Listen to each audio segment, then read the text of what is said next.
En tout cas lancé par plusieurs organisations écologistes depuis les dernières invasions de sargasses, car si la décomposition des algues brunes a des conséquences sur la santé et l'électroménager, elle a également un fort impact sur la faune et la flore en bordure de mer. Illustration au Cap Chevalier à Sainte-Anne avec ce reportage signé Stéphanie Octavia, Bianca Caretto et Stéphane Petitfrère.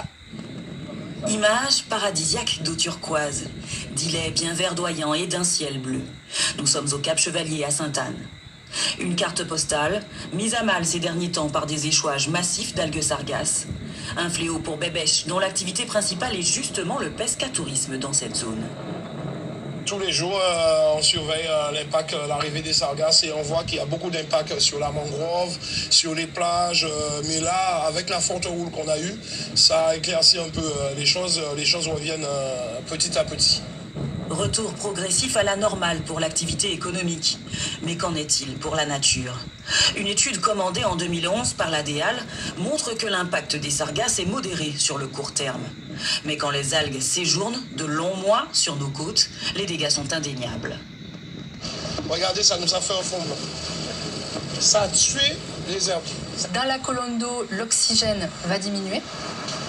Et donc, cette condition d'anoxie va être défavorable aux organismes qui vivent dans la mangrove. Je pense notamment aux épibiontes, je pense notamment à tous les alevins, je pense notamment à tous les invertébrés associés du style holoturie, oursins, crabes, des choses comme ça. L'étude de 2011 ne montrait pas d'impact sur les palétuviers dans les mangroves.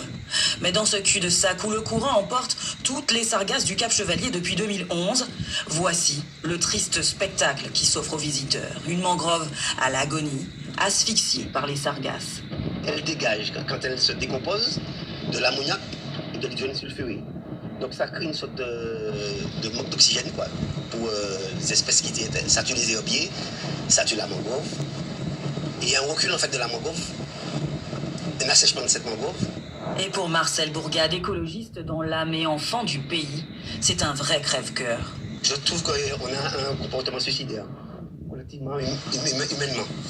Si on pouvait effectivement ralentir ces phénomènes, en brûlant moins de carbone dans l'atmosphère, etc., pour ralentir en fait ce changement climatique, ce serait mieux pour l'humanité.